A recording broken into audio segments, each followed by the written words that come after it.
रहा हूं, मुझे दो किरदार याद आ रहे हैं। एक तरफ निक्सन के 7वें बेड़े की धमकियों के सामने लोहे की तरह अडिग इंदिरा गांधी खड़ी हैं, तो दूसरी तरफ खुद ही नमस्ते ट्रंप का नारा लगाते हुए प्रधानमंत्री जी खड़े हैं। किस मुंह से उनकी लकीर छोटी करने की बात करते हैं? नहीं कर पाइएगा, 7 जन्मों में नहीं कर पाइएगा। वो जहर देता तो सबकी नजर में आ जाता, सो ये किया कि हमें वक्त पर दवाएं न दी। सरकार बहादुर, कम से कम इस देश के पढ़े लिखे युवाओं को तो मूर्ख समझना बंद करिए। वो अब तिजारती पहलू निकाल लेता है, मैं कुछ कहूं तो तराजू निकाल लेता है। मैं इसलिए भी तेरे फन की कद्र करता हूं तो झूठ बोल के आंसू निकाल लेता है। हुकूमत इस कदर आवाम पर एहसान करती है, ये आंखें छीनती है और चश्मे दान करती है कि जिस्म की मौत कोई मौत नहीं होती है। जिस्म मिट जाने से इंसान नहीं मर जाते, धड़कने रुकने से अरमान नहीं मर जाते, सांसें थम जाने से ऐलान नहीं मर जाते।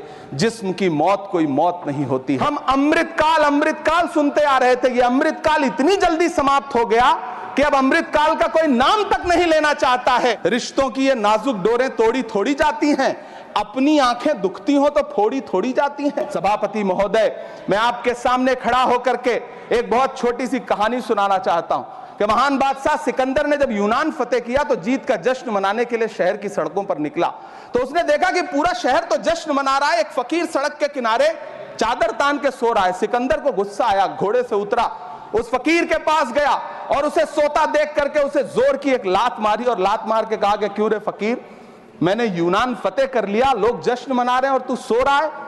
उस फकीर ने उन्नीदी आंखों से सिकंदर को देखा और देख करके कहा कि शहर जीतना बादशाहों का काम है, लेकिन लात मारना तो गधे का काम है। सभापति महोदय, गरीब जनता को लात मारना बंद करिए। सभापति महोदय, 18 अगस्त 2015 आरा का बिहार का ऐतिहासिक मैदान, सजा हुआ मंच, हजारों की भीड़ और सामने खड़े हुए देश के प्रधानमंत्री का भाषण।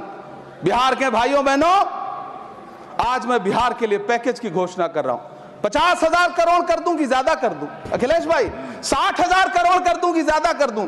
70,000 करोड़ कर दूं कि ज्यादा कर दूं? 80,000 करोड़ कर दूं कि ज्यादा कर दूं? चलो, मैं बिहार को 1.25 लाख करोड़ का पैकेज दे रहा हूं। 10 साल हो गए सभापति महोदय, वही ढाक के 3 पात।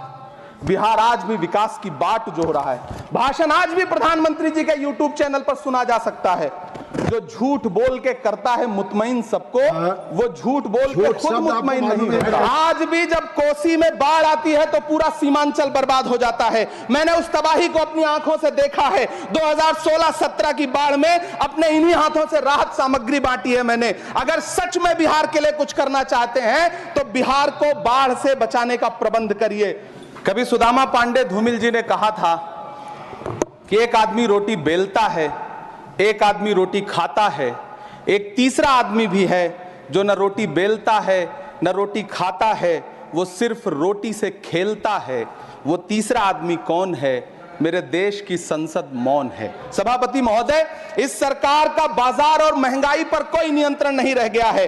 चाहे देश में लहसुन 400 रुपए किलो बिक जाए, टमाटर 100 रुपए किलो बिक जाए, प्याज का दाम सुनकर आंखों में आंसू आ जाए, लेकिन वित्त मंत्री महोदया बजट में महंगाई का मां भी नहीं बोलती हैं। बच्चों की किताब और पेंसिल तक पर टैक्स लगाने वाले सरकार से मैं पूछना चाहता हूं कि आप मध्यम वर्ग का हितैषी बताते हैं खुद को, तो शर्म नहीं आती है? खुद को धार्मिक कहने वाली सरकार भगवान श्री कृष्ण के प्रिय खाद्य पदार्थों दही और मक्खन तक पर जीएसटी लगाती है और बात करती है मध्यम वर्ग की हिमायती होने की।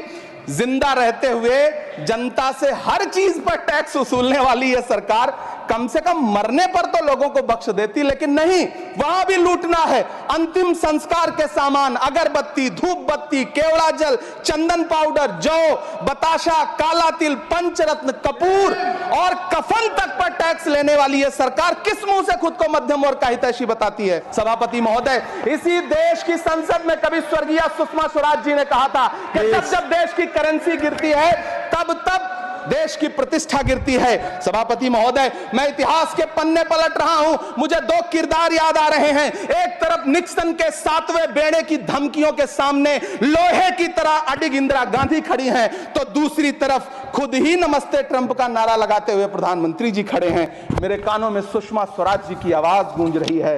बहुत कम बोलने वाले डॉक्टर मनमोहन सिंह ने बहुत ज्यादा बोलने वाले प्रधानमंत्री जी को जब देश की बागडोर सौंपी थी तो $1.58 का था, आज 85 से 87 के बीच में झूल रहा है। इन दिनों रुपए की अहमियत गिरती है तो न तो देश की प्रतिष्ठा गिरती है, ना प्रधानमंत्री की गरिमा। जिस देश में 80 करोड़ लोगों को 5 किलो राशन के लिए कतारों में लगना पड़ता हो, उस देश में यह सरकार 12 लाख तक के टैक्स न लेने के लिए अपनी पीठ थपथपा रही है। हुकूमत इस कदर आवाम पर एहसान करती है, ये आंखें छीनती है और चश्मे दान करती है। सभापति महोदय, जिस देश में 40 से 45% मेडिकल फैकल्टी की सीट खाली हो, वहां बजट में 75,000 नए मेडिकल सीट्स का ऐलान हो रहा है। सरकार बहादुर, कम से कम इस देश के पढ़े लिखे युवाओं को तो मूर्ख समझना बंद करिए। वो अब तिजारती पहलू निकाल लेता है। पहले 7500 मेडिकल सीट्स बाद में बनाइएगा, पहले जो एम्स में 2161 पद खाली पड़े हैं उनको तो भर दीजिए। वो अब तिजारती पहलू निकाल लेता है। मैं कुछ कहूं तो तराजू निकाल लेता है। मैं इसलिए भी तेरे फन की कद्र करता हूं तो झूठ बोल के आंसू निकाल लेता है। नेहरू को कोसने से अर्थव्यवस्था नहीं सुधरेगी, उसके लिए डॉक्टर मनमोहन सिंह साहब की अर्थ नीति अपनानी पड़ेगी। पिछले 11 साल से नेहरू जी को कोस रहे हैं, आखिर कब तक कोसिएगा? थोड़ा पंडित नेहरू जी के बारे में पढ़िए, तब पता चले कि पंडित नेहरू की शख्सियत का नाम है। दुनिया का पहला ऐसा राजनेता जिसने अपनी जिंदगी की आजादी के लिए, देश की आजादी के लिए 3259 दिन अंग्रेजों की जेल में बिताए। पंडित नेहरू एक ऐसे महान शख्स जिनके पिता पंडित मोतीलाल नेहरू, जिनकी बहन विजय लक्ष्मी पंडित, जिनके बहनोई पंडित रंजीत सीताराम, जिनकी बेटी इंदिरा गांधी, जिनके दामाद फिरोज गांधी, सब ने अंग्रेजों से लड़ते हुए स्वतंत्रता आंदोलन में जेल काटी। आप किस मुंह से उनकी लकीर छोटी करने की बात करते हैं? नहीं कर पाइएगा, 7 जन्मों में नहीं कर पाइएगा, क्योंकि जिस्म की मौत कोई मौत नहीं होती है। जिस्म मिट जाने से इंसान नहीं मर जाते, धड़कने रुकने से अरमान नहीं मर जाते, सांसें थम जाने से ऐलान नहीं मर जाते। जिस्म की मौत कोई मौत नहीं होती है। हम अमृतकाल सुनते आ रहे थे, ये अमृतकाल इतनी जल्दी समाप्त हो गया कि अब अमृत काल का कोई नाम तक। बर्रे सगीर पाको हिंद को अपनी मुट्ठी में बंद कर लिया, वो आज हमारे दरमियान मौजूद है। आप सब वाकिफ हैं, अलिफ लाम मीम काफ और आइन काइन का किस्सा क्या है। आप सब जानते हैं कि अमरावती और महाराष्ट्र से नज्म किस दर्जा को पहुंची है। आप लिखते हैं, अक्सर वो फैसले मेरे हक में गलत हुए जिन फैसलों के नीचे तेरे दस्तखत हुए। आप सबकी भरपूर तालियों में अबरार काशिफ। दर्द मोहब्बत, दर्द जुदाई दोनों को एक साथ मिला। दुबई कहने दर्द मोहब्बत, दर्द जुदाई दोनों को एक साथ मिला। तू भी तन्हा मैं भी तन्हा, आ इस बात पे हाथ मिला। क्या कहने अबरार भाई, क्या कहने। दर्द मोहब्बत, दर्द जुदाई दोनों को एक साथ मिला। तू भी तन्हा मैं भी तन्हा, आ इस बात पे हाथ मिला। दिया जला के सभी बामो दर में रखते हैं, दिया जला के सभी बाम दर में रखते हैं, और एक हमें उसे रह गुजर में रखते हैं। क्या दिया जला के सभी बाम दर में रखते हैं, और एक हमें इसे रह गुजर में रखते हैं। समंदरों को भी मालूम है हमारा मिजाज कि हम तो पहला कदम ही भंवर में रखते हैं। समंदरों को भी मालूम है हमारा मिजाज,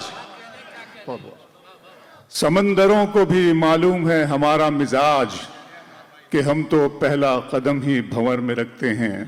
तो अंदाज़े बयां दुबई में मेरी शिरकत भी वही है कि अंदाज़े बयां के इस प्लेटफॉर्म ने जो मुझे शोहरत और इज्जत दी है, तो बस उसमें मैं शरीक हो जाऊं और अपनी शिरकत दर्ज कराऊं। Thank you once again Urfi भाई, शाजिया मैम, रेहान भाई, आप तमाम दोस्तों का शुक्रिया। शोभित भाई बहुत शुक्रिया आपका। मंजिलों का कौन जाने रह गुजर अच्छी नहीं, मंजिलों का कौन जाने।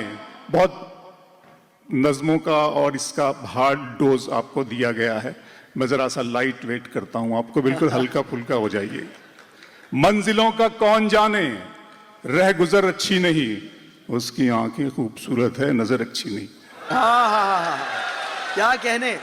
मंजिलों का कौन जाने, रह गुजर अच्छी नहीं, उसकी आंखें खूबसूरत है, नजर अच्छी नहीं। अब तो लगता है कि आ जाएगी बारी मेरी, किसने दे दी तेरी आंखों को सुपारी मेरी। क्या कहने अबरार भाई। अब तो लगता है कि आ जाएगी बारी मेरी, वाह वाह वाह वाह। किसने दे दी तेरी आंखों को सुपारी मेरी। फिर आंखों पर शेर सुनाता हूं, दुबई दिन में मिल लेते कहीं, रात जरूरी थी क्या।